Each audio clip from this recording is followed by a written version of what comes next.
வணக்கம் நண்பர்களே, ஆஸ்ட்ரோ ஆதிரன் சேனலுக்கு உங்களை அன்புடன் வரவேற்று மகிழ்வதில் நான் ராஜேஷ் தியாகராஜன்.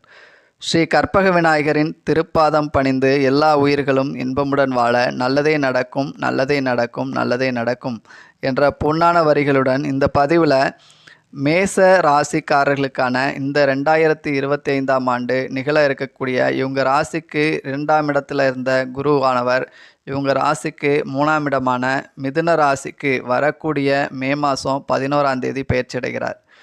இந்த குரு பயிற்சி பார்த்திங்கன்னா இவங்க ராசிக்கு 7, 9, 11ஆம் இடத்தை பார்க்குறார். ஸோ இந்த 7, 11, 9ஆம் இடத்தை பார்வை செய்யக்கூடியனால இவங்களுக்கு எப்படிப்பட்ட மாற்றங்கள் ஏற்றங்கள் ஏற்படும் அப்படின்னு தெரிஞ்சுக்கிறதுக்கு முன்னாடி பொதுவாக இந்த மேச ராசிக்காரர்கள் அப்படின்னாலே யார்? இந்த மேசத்தில் ஆட்சி அடையக்கூடிய கிரகம் செவ்வாய், இவங்க ராசியில் உச்சமடையக்கூடிய கிரகம் சூரியன். அப்போது இயற்கையாகவே இந்த மேச ராசிக்காரர்கள் ஒரு ஆளுமை தன்மை உடையவர்கள் அப்படின்னு சொல்லலாம். ஒருத்தரை நிர்வகிக்கக்கூடிய தன்மை, அதாவது ஒருத்தரை தட்டி கொடுத்து வேலை வாங்கக்கூடிய இடத்துல தட்டி கொடுத்து வேலை வாங்குவாங்க, ஒருத்தரை தட்டி தட்டி வேலை வாங்கக்கூடிய இடத்துல தட்டி தட்டி வேலை வாங்குவாங்க.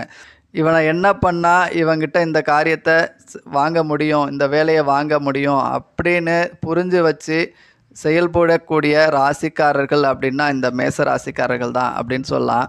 அது மட்டும் இல்லை, இவங்களுக்கு 2ஆம் இடத்துக்கும் 7ஆம் இடத்துக்கும் சுக்கிரன் அதிபதியாக வரக்கூடிய காரணத்தினால இவங்களுடைய வாழ்க்கை அப்படின்றது உண்மையிலேயே இவங்களுடைய குடும்பம், அதாவது திருமண வாழ்க்கைக்கு பிறகு தான் இவங்களுக்கு லைஃபே ஸ்டார்ட் ஆகும் அப்படின்னு சொல்லலாம்.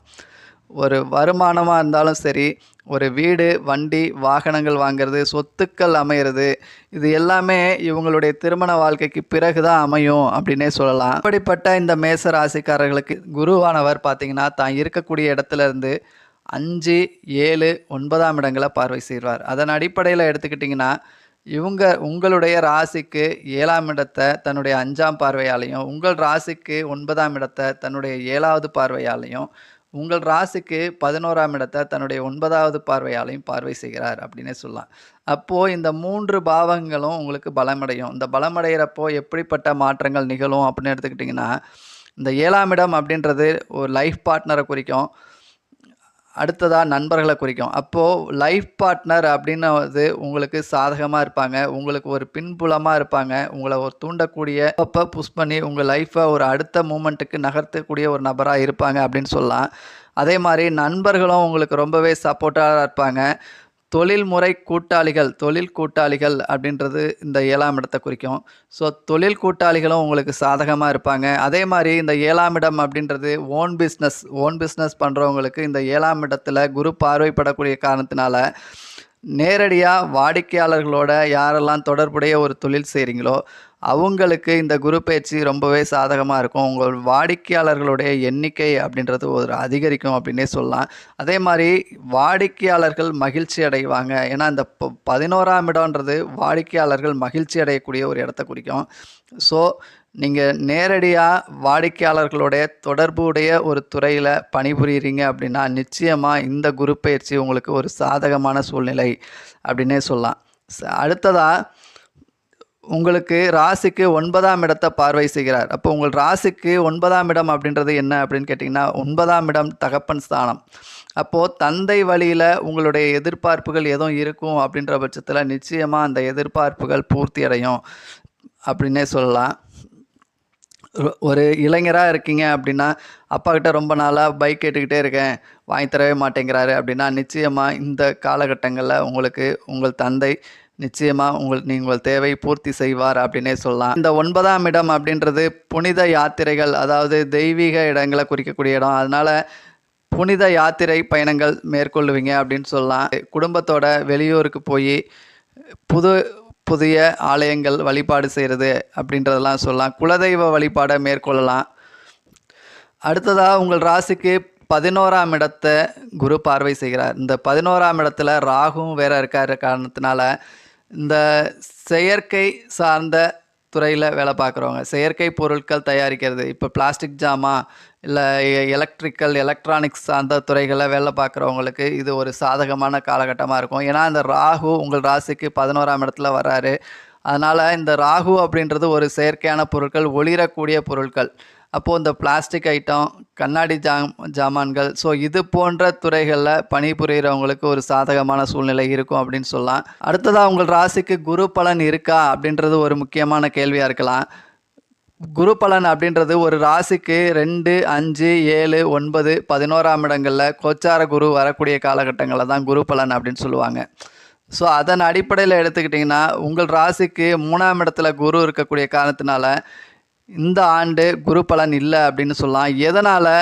இத்தனைக்கும் உங்கள் ராசிக்கு 7ஆம் இடத்தையும் 11ஆம் இடத்தையும் இந்த குரு ஒரு சேர பார்வை செய்த போதிலும் எதனால் குரு பலன் இல்லை அப்படின்னு சொன்னாங்கன்ன காரணம் என்னென்னா, இந்த குரு அப்படின்றது 3ஆம் இடத்துல சிறப்பு இல்லை. அதாவது 3ஆம் இடம்ன்றது சுப கிரகங்களுக்கு சிறப்பு கிடையாது. இந்த 3ஆம் இடம் அப்படின்றது என்ன அப்படின்னு கேட்டிங்கன்னா, மனிதனுடைய ஒரு முயற்சி, ஒரு தைரியம், ஒரு செல்ஃப் கான்ஃபிடன்ஸ், ஸோ இதை எல்லாத்தையும் சுட்டி காட்டக்கூடிய இடம் வந்து பார்த்திங்கன்னா இந்த 3ஆம் இடம்.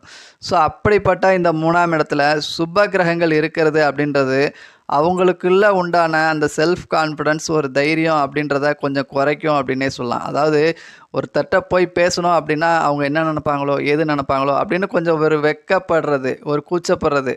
ஸோ ஒரு போல்ட்டாக அவங்கள்ட்ட போய் பேச மாட்டாங்க அப்படின்னே சொல்லலாம். ஆனால் இந்த மேசராசிக்காரர்களுக்கு இது எடுபடுமா அப்படின்னு எடுத்துக்கிட்டிங்கன்னா, நிச்சயமாக இது பெரிய அளவில் எடுபடாது அப்படின்னு சொல்லுவேன். ஏன் அப்படின்னு கேட்டிங்கன்னா, இயற்கையாகவே இவங்களுடைய ராசிக்கு அதிபதியாக செவ்வாய் வராரு. இந்த செவ்வாய் அப்படின்னாலே ஒரு தைரியக்காரகன். இவங்க ராசியில் சூரியன் உச்சமடைகிறார். ஸோ அதனால் இயற்கையாகவே இந்த தைரியத்தையும் ஒரு செல்ஃப் கான்ஃபிடன்ஸையும் கொண்ட ஒரு ராசிக்காரர்கள் அப்படின்னா இந்த மேச ராசிக்காரர்கள் தான் சொல்லலாம். ஸோ அதன் அடிப்படையில் இவங்களுடைய தைரியத்தை பாதிக்குமா இந்த குரு பயிற்சி அப்படின்னா நிச்சயம் பயப்பட வேண்டாங்க. உண்மையிலேயே இந்த தைரியத்தை பாதிக்காது அப்படின்னு தான் சொல்லுவேன். அப்போது உங்கள் தனிப்பட்ட ஜாதகத்தில் திருமணத்திற்கு ஒரு சாதகமான சூழ்நிலை இருக்கும் பட்சத்தில் நிச்சயமாக திருமணம் அமைவதற்கான வாய்ப்புகள் அப்படின்றது பிரகாசமாகவே இருக்குது அப்படின்னு சொல்லலாம். அடுத்ததாக வீடு, வண்டி, வாகனங்கள் வாங்கலாமா அப்படின்னா இந்த குரு பயிற்சி இந்த வீடு, வண்டி, வாகனங்கள் வாங்குவதற்கு கொஞ்சம் சாதகமற்ற சூழ்நிலையில் தான் இருக்குது. ஏன்னா 3ஆம் இடம் அப்படின்றது 4ஆம் இடத்துக்கு 12ஆம் இடம், அதாவது சொத்துக்களுக்கு விரயஸ்தானம் அப்படின்னு சொல்லலாம். ஸோ அதன் அடிப்படையில் எடுத்துக்கிட்டிங்கன்னா, ரொம்ப நாளாக எனக்கு ஒரு சொத்து விற்காமல் இருக்குது சார், எப்போ சார் விற்கும் அப்படின்னு யாரெல்லாம் நினைக்கிறீங்களோ அவங்களுக்கு இது ஒரு சாதகமான சூழ்நிலை. விற்காத சொத்துக்கள் விற்பனையாகிறதுக்கான வாய்ப்புகள் அப்படின்றது அதிகமாக இருக்குது. அதே மாதிரி வீடு கட்டுறதுக்கான வாய்ப்புகள் அப்படின்றது குறைவு. ஆனால் கட்டின வீட்டை ஒரு மறுசீரமைப்பு செய்வதற்கான வாய்ப்புகள் அப்படின்றது சொல்லலாம். தாராளமாக ஒரு மறுசீரமைப்பு, ஒரு ஆல்ட்ரேஷன் ஒர்க்கு பார்க்கறதுக்கான வாய்ப்புகள் அப்படின்றது பிரகாசமாக இருக்குது. அதே மாதிரி ஓன் பிஸ்னஸ் அப்படின்னு வர்றப்போ, சொந்த தொழில் தொடங்கலாமா அப்படின்னு வரப்போ உங்கள் சுயஜாதகம் சாதகமான சூழ்நிலை இருக்கும் பட்சத்தில் ஒரு பெரிய முதலீடு இல்லாத சுய தொழில் தாராளமாக தொடங்கலாம். ஆனால் பெரிய முதலீடு சார்ந்த தொழில்களை துவங்க வேண்டாம். இது ஒரு சாதகமற்ற சூழ்நிலை. ஒரு குறைந்தபட்ச முதலீடில் செய்யக்கூடிய எந்த ஒரு தொழிலும் தாராளமாக துவங்கலாம் அப்படின்னே சொல்லலாம். அடுத்ததாக இந்த குரு பயிற்சி மாணவர்களுக்கு கல்வி நிலை எப்படி இருக்குது அப்படின்னு கேட்டிங்கன்னா, உங்கள் ராசிக்கு இந்த குரு பார்த்திங்கன்னா 7ஆம் இடத்தையும் 11ஆம் இடத்தையும் ஒரு சேர பார்வை செய்கிறனால இந்த 7ஆம் இடம் அப்படின்றது கூட்டாக சேர்ந்து படிக்கிறது, கம்பைன் ஸ்டடி. அப்போது மாணவர்களோட மற்ற நண்பர்களோட கலந்து டிஸ்கஸ் பண்ணி படிக்கிறப்போ உங்களுக்கு படிப்பு அப்படின்றது ஒரு சுலபமான ஒரு விஷயமா இருக்கும். ஸோ படிப்பு அப்படின்றது ஒரு சாதகமான சூழ்நிலையில் தான் இருக்குது அப்படின்னே சொல்லலாம்.